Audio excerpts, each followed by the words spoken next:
Hello semua, Syasya lagi, bertemu lagi kita di video yang lain. So, hari ni saya nak bincangkan sebab baru-baru ni saya dapat tahu daripada rakan kita iaitu Proton.org.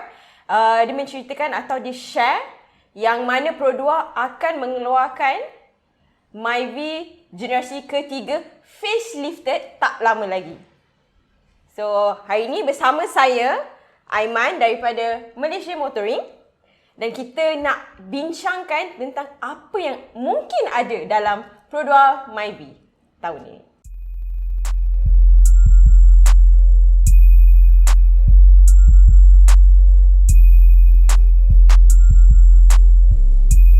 Okey Aiman, untuk Perodua Myvi yang akan datang ni, apa yang lain dengan sebelumnya?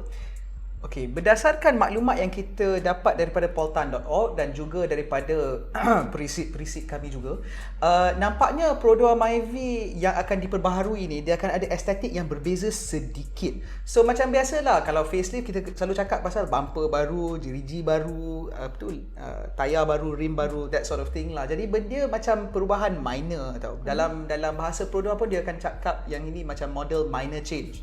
So dia akan cuma ada perbezaan estetik sikit-sikit aja. Tapi perbezaan besar untuk Myvi baru ni adalah dengan ASA 3.0 yang dapat daripada produk Ativa. So you akan dapat things macam improved AEB, blind spot monitoring, lane keep assist dengar-dengarnya, dan juga slight improvements pada benda macam pedestrian detection and pedal misoperation alert. Semua benda kecil-kecil macam tu lah. Lepas tu, the other big change dengan Perodua Myvi ni adalah Myvi baru ni akan terima kotak gear ataupun gearbox daripada Perodua Ativa, iaitu DCVT ataupun dual CVT, dual mode CVT. So walaupun dia dapat gearbox baru, engine dia sama je. So dia masih akan guna 1.3 dan 1.5, tapi dia akan guna gearbox yang baru. And on top of that, rasanya akan ada perubahan kecil kepada line up, di mana mungkin ada model baru, ada ura-ura yang mengatakan ada 1.5 SE, tak tahulah apa maksudnya tu. Tapi kalau kita tengok, kalau kita imbas kembali kepada sejarah Perodua Myvi ni, dulu model SE ni macam dia model yang agresif sikit. Biasanya dia ada body kit yang macam lebih garang apa semua kan. Jadi mungkin Myvi SE tu bakal kembali sekali lagi. Okay, so nampak gayanya Perodua untuk Myvi baru ni dia khususan atau akan lebihkan kepada safety kereta tu, safety features dalam kereta tu. Tapi tadi Aiman mention yang hanya enjin 1.5 dan 1.3, tapi kenapa dia tak ambil je terus Ativa punya enjin, atau kenapa tak ada turbo enjin? Okey, sebab biasanya kalau kita cakap pasal powertrain kan, enjin dan gearbox ni dia akan berhubung kait dengan pelantar ataupun platform. Dan kita tahu seperti mana kita semua dah maklum, Perodua Ativa menggunakan platform baru yang berdasarkan DNGA ataupun Daihatsu New Global Architecture, dan setiap model baru daripada Perodua akan menggunakan pelantar yang sama. Tetapi Perodua Myvi dia sebenarnya menggunakan pelantar daripada generasi kedua, tak silap saya. Okay. Dan pelantar tu diubah suai supaya dia boleh lagi dipergunakan untuk model baru ini, benda biasa lah. Tapi untuk meletakkan enjin baru pada pelantar yang lama, dia akan makan masa dan dia akan makan bajet R&D untuk memastikan yang semua komponen ni boleh berharmoni lah dekat atas pelantar tu. Dan berkemungkinan besar Perodua merasakan bahawa bajet mereka tak mencukupi, ataupun model Myvi ni masih lagi cukup segar dan tidak memerlukan enjin yang baru. Tapi CVT itu, kalau dia masukkan CVT, sebab kita dah lama dah kata dah, kalau kita bandingkan Myvi dengan kompetitor besarnya Proton Iriz, Iriz kalau kita cakap pasal long distance driving kan, Iriz dia lagi selesa sebab dia ada gearbox CVT. Supaya bila tengah cruising at highway speed, dia punya RPM lagi rendah. So compare that to the Myvi dengan dia punya 480 dia, is a bit macam tak setanding lah. Tapi sekarang dengan DCVT tu, Myvi ni sekarang bakal menjadi juara di lebuh raya lah. Jadi kalau takut tu, takut lah. King of the king. Menakutkan. Lepas tu saya pun ada juga dapat satu soalan ni daripada viewers lain-lain lah. Dia tanya, kenapa Perodua tak provide je ataupun tak berikan je terus new model terus?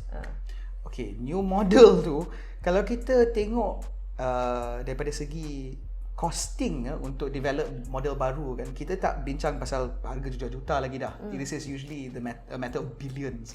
Jadi model macam Perodua Myvi ni, ini adalah model utama untuk Perodua. Myvi merupakan model mereka yang paling laris. Jadi biasanya Myvi yang mempunyai bajet yang paling besar. Dan memandangkan Perodua Myvi generasi ketiga ni hanya 4 tahun umurnya. So berkemungkinan besar mereka tak sempat untuk dapat balik modal yang diorang keluarkan untuk hasilkan model baru ni. Sebab Perodua Myvi ni again it's best selling model satu. Tapi Perodua Myvi ni juga merupakan model yang paling localized, di mana dia pelantar, enjin dan gearbox mungkin dia ambil daripada dia punya technical partner Daihatsu, tapi everything on top, body, innovations, features, semua made in-house, khas untuk Malaysia dan kita pun eksport ke Indonesia dalam bentuk Daihatsu Sirion. Jadi berkemungkinan besar Perodua tak sempat dapat balik modal lagi lah, and also because the car is only 4 years old, tak masuk akal lah untuk dapat model baru kan. Baik kita panjangkan hayat model ni sikit je lagi, dan dalam masa yang sama mereka juga membeli masa dan mendapat peluang untuk menghasilkan model Myvi terbaru berdasarkan pelantar yang baru, yang sama seperti di bawah produk Ativa. Dan berkemungkinan besar model yang seterusnya generasi keempat akan dapat enjin turbo dan sebagainya lah. Jadi pada yang mencari enjin turbo ataupun nak model terbaru, bolehlah ke Perodua Ativa instead of Perodua Myvi. Buat sementara waktu. Jadi dengan apa pembaharuan yang Perodua bagi dekat Perodua Myvi ni, ada tak peningkatan harga? Saya confident 99% yang harga akan naik. Memang akan naik. Kalau kita tengok semua model Perodua sebelum ni yang dia facelift, yang dia baharu semula kan, memang akan ada kenaikan harga. Sebab bila kita tengok ni, Perodua Myvi akan dapat features yang lebih baru, inovasi keselamatan yang baru, dan dia akan dapat small refinement sini sana dan juga estetik yang baru, dan semua ni akan menaikkan cost. Bukan takat harga dan modal, tapi kita cakap pasal cost. Perodua ni dia memang margin dia agak tipis tau. Jadi sebab bagi Perodua, dia tak boleh ada model yang best atau kereta yang best tapi lasas tak mampu milik. Betul. Mampu milik dari segi, bukan saja dari segi pembelian, tapi dari segi penjagaan tu, itu adalah sesuatu yang sangat penting untuk Perodua dan juga untuk pembelinya.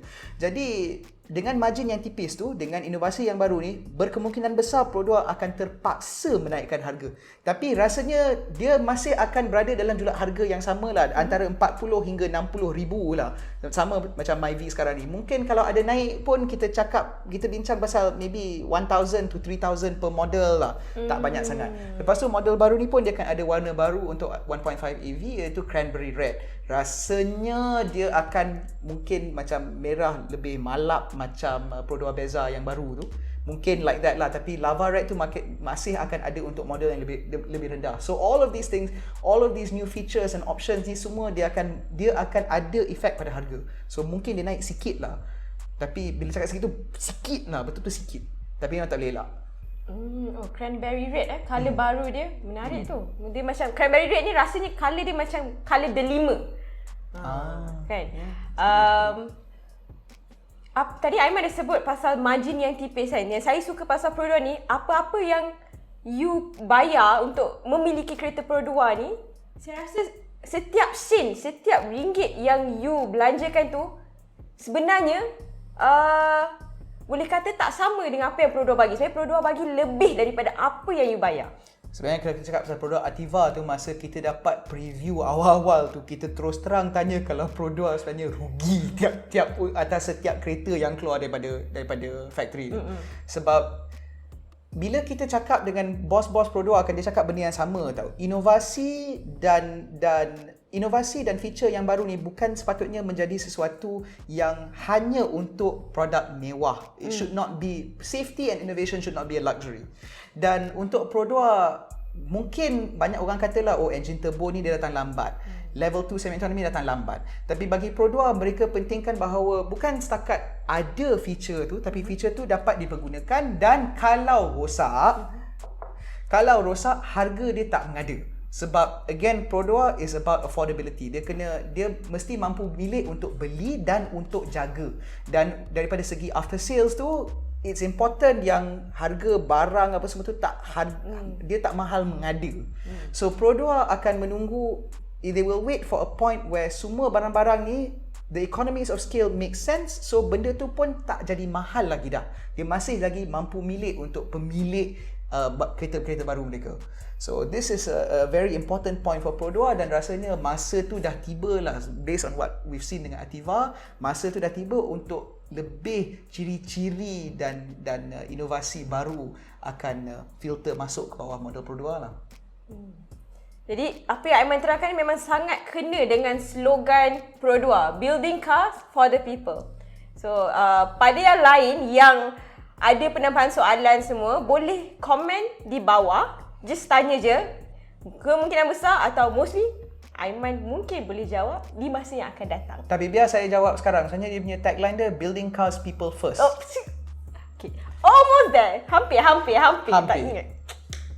Okay. So, itu saja untuk video kali ini. Saya harap dapat menjawab segala soalan yang pernah saya terima, yang mana hantar soalan tu. Saya dapat menjawab dan kita tunggu hujung tahun ni Perodua Myvi yang terbaru. Atau mungkin tak perlu tunggu lama sangat. Bye guys! Tapi kita kena fokuskan kepada ASA 3.0 dan integrasi ASA 3.0 ni again is a major priority untuk Perodua. Okay. So kiranya tak ada new map.